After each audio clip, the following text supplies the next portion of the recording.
En esta parte intermedia de Python vamos a iniciar con una matemática simple. Las matemáticas con Python también la podemos resolver con una librería de tercero que se llama Panda. Y Panda pues nos va a resolver muchos de los temas complejos que vamos a ver en el día a día con Python, ya sea para Machine Learning o cualquier otra aplicación que requiera de lógica matemática. Sin embargo, entender los fundamentos de esta matemática es esencial para tú decidir si utilizar Panda o no, o si la requiere. Y también entender las bases de cómo Python las maneja. Vamos a ver esta primera, que es suma de flotantes, donde tenemos valor A, valor B, 0.1 y 0.2 es igual a 0.3. Si ejecutamos esto en el terminal, vamos a ver que el resultado es 0.3 y al final tenemos un 4, y es porque las matemáticas dentro de Python no son exactas. Entonces, con esto podemos tener mucho cuidado si manejamos muchos decimales, porque vamos a tener un error de cálculo al final, y eso es completamente normal en Python. Por eso que Panda resuelve muchos de los temas para que el usuario final no les llegue a pasar. Aquí con la suma de 0.1 y 0.2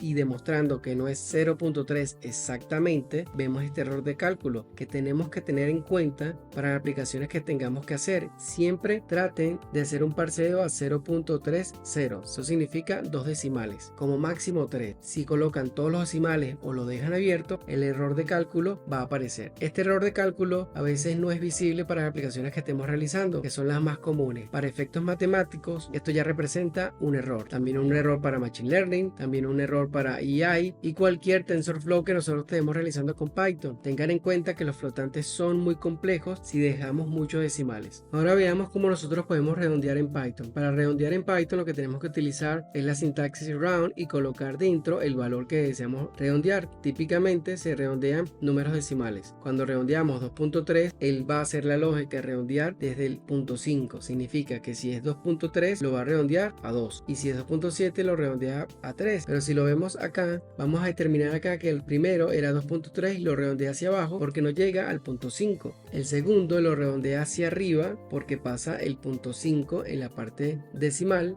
y este, que es 465, lo redondea hacia arriba también. Nosotros también le podemos indicar al cálculo que lo redondee de acuerdo a nuestras necesidades. Si esto es 465, debería ser 5, como lo vimos acá, pero como yo le estoy indicando acá que no redondee hacia arriba, sino que me lo redondee como está o hacia abajo, entonces por acá le estamos diciendo eso con este segundo argumento, y lo que hace es dejar el redondeo tal como está. En este ejemplo vamos a ver nosotros valores absolutos y valores al cuadrado. Los absolutos son demandados dentro de cálculos matemáticos porque lo que tenemos es negativo y lo va a tomar como si fuese un positivo. Es igual a multiplicar por menos 1, tal cual, porque absoluto es el valor absoluto sin el negativo, y en el caso de valor al cuadrado es colocar un valor que nosotros deseamos multiplicar a su potencia. En este caso tenemos 4, que a su potencia de 2 es 4 por 4. Esto nos ahorra gran sintaxis dentro de Python, y la idea de todo eso es utilizar lógica matemática para ahorrar líneas de código. Si lo vemos en el terminal, vamos a ver que tenemos 5 como valor absoluto y 16, 4 por 4, 16. También dentro de Python es necesario nosotros tener validaciones. Tenemos esta validación que es parte de la sintaxis de Python, que es isInteger. Verificamos si el resultado es entero o no, porque va a pasar que si estamos multiplicando valores que vienen en data que nosotros no sabemos su tipo, si es entero o flotante, puede darnos un error. Ya vimos anteriormente que sumar flotantes da errores en el decimal si nosotros no lo acotamos. Entonces tenemos que saber si ese valor es entero o no para saber cómo lo podemos manejar. Él nos va a dar un resultado que, como vemos acá, es del tipo booleano,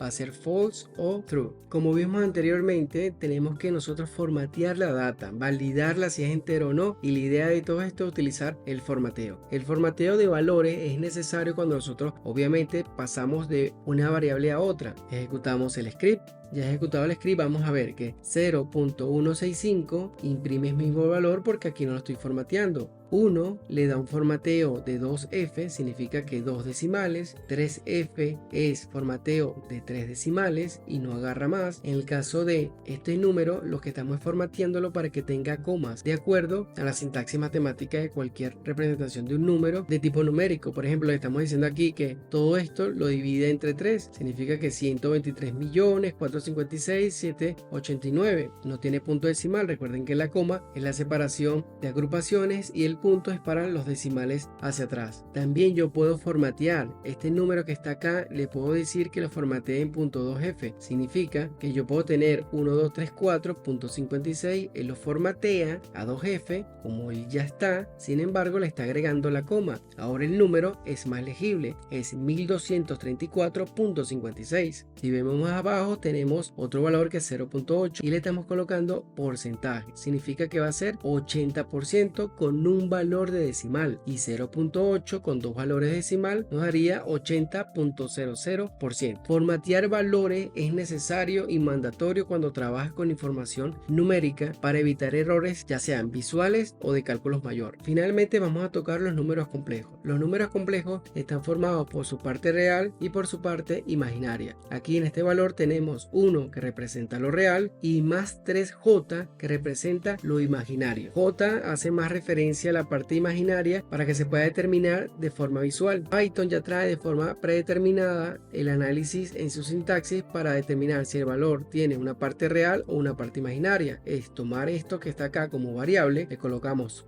.real y .imag y con esto él va a determinar cuál es la parte real y la parte imaginaria de eso que le están pasando. En este caso es el valor A. El conjugado es la parte inversa del imaginario. Eso significa que si tuviese 1 más 3j, el conjugado sería 1 menos 3j. También aquí tenemos otros valores imaginarios en los cuales nosotros podemos sumar, restar, multiplicar y dividir. Vamos a ejecutar el script y vamos a ver que en las primeras dos representan estas dos primeros strings, que significa cuál es la parte real y la parte imaginaria, y él determinó que es 1 es la real y 3 es la imaginaria. El conjugado, pues aquí lo indicó 1 menos 3j. El conjugado es la parte inversa de la parte imaginaria. En el caso de sumar números complejos, vamos a ver acá que el primero era sumar b con c y el resultado es este, donde sumamos 1 más 3 es igual a 4 y 2 menos 4 en suma daría menos 2 y va a ser igual para todos los valores cuando estemos restando o sumando. Ya es una lógica muy sencilla de sumar y restar. Los números complejos se utilizan en una particularidad de la matemática que dependiendo del campo que tú estés realizando y el producto y el proyecto en el que estés trabajando va a ser necesario o no, pero sí es elemental que conozca que Python de forma nativa maneja matemática que puede ser compleja como los números complejos.